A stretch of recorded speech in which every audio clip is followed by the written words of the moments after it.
এখন আমি আপনাদের সাথে শেয়ার করছি শীতের স্পেশাল ফুলকপিগুলো কিভাবে গুণগত মান ঠিক একই রকম রেখে বেশ অনেক দিন যাবত ফ্রিজে সংরক্ষণ করে রেখে দিতে পারবেন তার পদ্ধতি।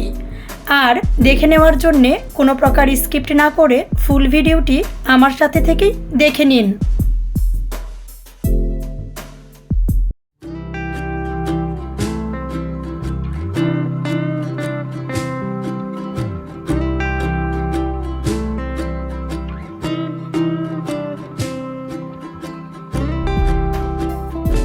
শীতের সময়ের মতন টেস্ট বজায় রেখে ফুলকপিগুলো বেশ অনেক দিন যাবত সংরক্ষণ করে রেখে দেওয়ার জন্যে আমি 5টি ফুলকপি নিয়ে নিয়েছি।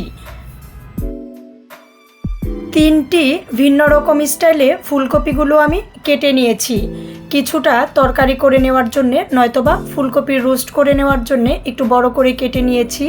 আর মিডিয়াম সাইজ করে কিছু ফুলকপি কেটে নিয়েছি পাকোড়া করার জন্যে। আর কিছুটা ফুলকপি বেশ একটু ছোট করে কেটে নিয়েছি নুডলস, পাকোড়া এগুলোর সাথে ইউজ করার জন্যে। আপনি আপনার সুবিধা অনুযায়ী ফুলকপিগুলো কেটে নিতে পারেন। ফুলকপিগুলো বেশ অনেক দিন যাবত সংরক্ষণ করে রাখার জন্যে একটি প্যানে নিয়ে নিচ্ছি জল কিন্তু একটু বেশি পরিমাণে নিতে হবে যাতে সবগুলো ফুলকপি খুব ভালো করে ডুবে যায়। সামান্য পরিমাণে দিয়ে দিচ্ছি লবণ।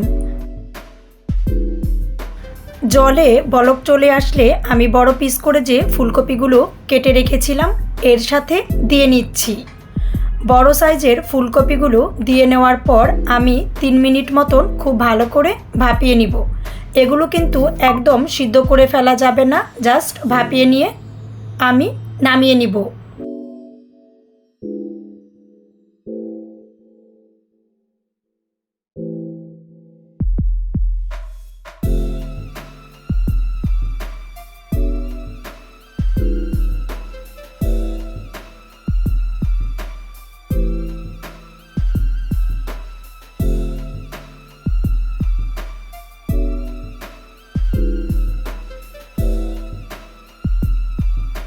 3 মিনিট মতন ফুলকপিগুলো খুব ভালো করে ভাপিয়ে নেওয়ার পর একটি বড় সাইজের বোল নিয়ে নিচ্ছি পর্যাপ্ত পরিমাণে জল। পর্যাপ্ত পরিমাণে জল নিয়ে আমি এর সাথে কয়েক টুকরো বরফ দিয়ে দিচ্ছি। এতে কি হবে, জলটা খুব ভালো ঠান্ডা হয়ে যাবে। ফুলকপিগুলো এর সাথে দিয়ে নিচ্ছি।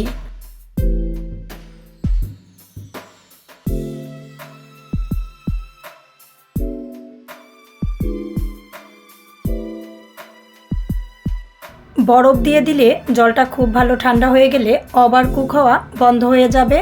এগুলো আর সিদ্ধ হবে না, ফুলকপিগুলো শুধুমাত্র ঠান্ডা হয়ে ভাপিয়ে নেওয়া অবস্থায় আমরা ঠান্ডা করে নিয়ে নিতে পারবো। বরফ জলে 2-3 মিনিট ফুলকপিটা আমি খুব ভালো করে ভিজিয়ে রাখবো। এদিকে ফুলকপিগুলো যে সিদ্ধ করে নিয়েছিলাম ওই জলেই ছোট সাইজ করে যে ফুলকপিগুলো আমি কেটে নিয়েছি দিয়ে দিচ্ছি।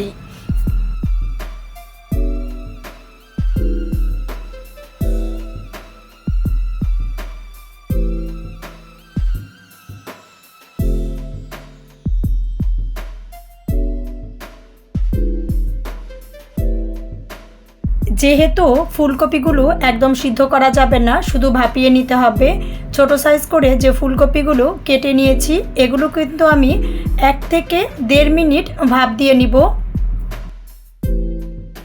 1 থেকে 1.5 মিনিট ফুলকপিগুলো ভাপ দিয়ে নিয়ে আমি জল ঝরিয়ে তুলে নিচ্ছি।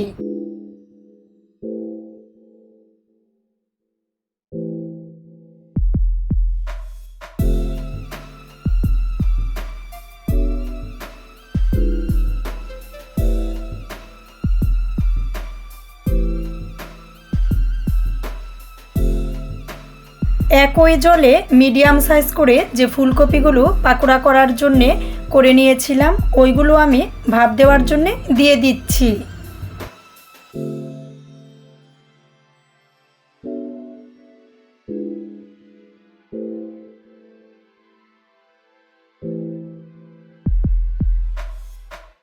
বড় সাইজের যে ফুলকপিগুলো বরফ জলে দিয়ে নিয়েছিলাম এগুলো আমি জল ঝরিয়ে তুলে নিচ্ছি।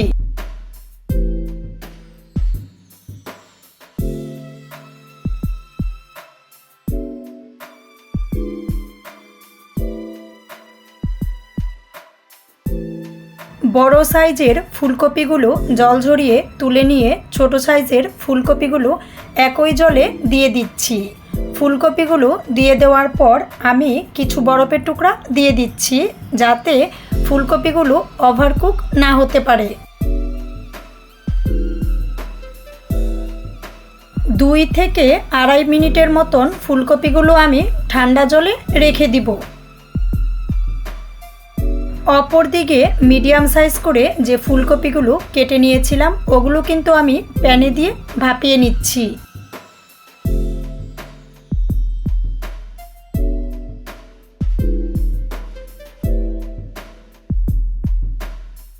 ছোট সাইজের ফুলকপিগুলো আমি জল ঝরিয়ে তুলে নিচ্ছি।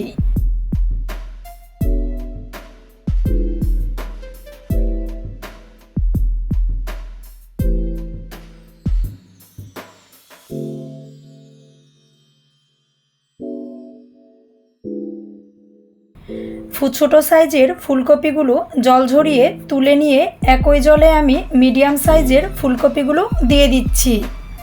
মিডিয়াম সাইজের ফুলকপিগুলো দিয়ে দিয়েও আমি একই রকমভাবে কিছু বরফের টুকরা দিয়ে দিচ্ছি, যাতে ফুলকপিগুলো ওভারকুক না হতে পারে। এখানে কিন্তু ফুলকপিগুলো খুব ভালো করে সিদ্ধ করা যাবে না। ভাপিয়ে নিয়ে আমি ঠান্ডা করে ফুলকপিগুলো তুলে নিব। ফুলকপিগুলো জল ঝরিয়ে তুলে নিচ্ছি। আমি কিন্তু 3 স্টেপে ফুলকপিগুলো খুব ভালো করে সিদ্ধ করে নিয়েছি। বড় সাইজ, ছোট সাইজ আর মিডিয়াম সাইজ করে ফুলকপিগুলো কেটে নিয়ে ভাপিয়ে নিয়ে জল দিয়ে খুব ভালো করে ধুয়ে নিয়েছি। 3টি ভিন্ন রকম সাইজে ফুলকপিগুলো খুব ভালো করে ভাপিয়ে নিয়ে ঠান্ডা জলে দিয়ে জল ঝরিয়ে নিয়ে আমি একটি টিস্যু বিছিয়ে নিয়ে ফুলকপিগুলো রেখে দিচ্ছি।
নিচে একটি সুতি কাপড় বিছিয়ে নিয়ে তার উপর টিস্যু দিয়ে ফুলকপিগুলো আমি খুব ভালো করে ছড়িয়ে দিয়েছি।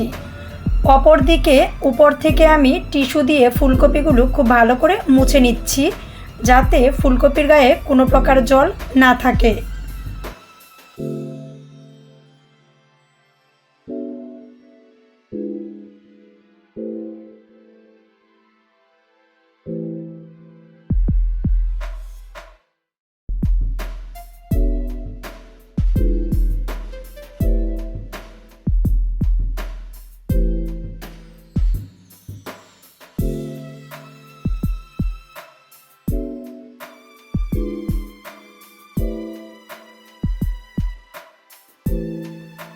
এবার ফুলকপিগুলো আমি জিপারের ব্যাগে দিয়ে খুব ভালো করে জিপারের ব্যাগটা আটকিয়ে দিচ্ছি। সব জায়গায় জিপারের ব্যাগটা অ্যাভেলেবেল না, আপনি পলিথিনে দিয়েও গিট দিয়ে রেখে দিতে পারেন। আর বক্সে হলে নিচে একটি টিস্যু বিছিয়ে উপরে ফুলকপিগুলো দিয়ে বক্সের উপর টিস্যু দিয়ে আপনি ভালো করে রাখতে পারেন, কিন্তু জিপারের ব্যাগে রাখলেই সবথেকে বেশি ভালো হয়।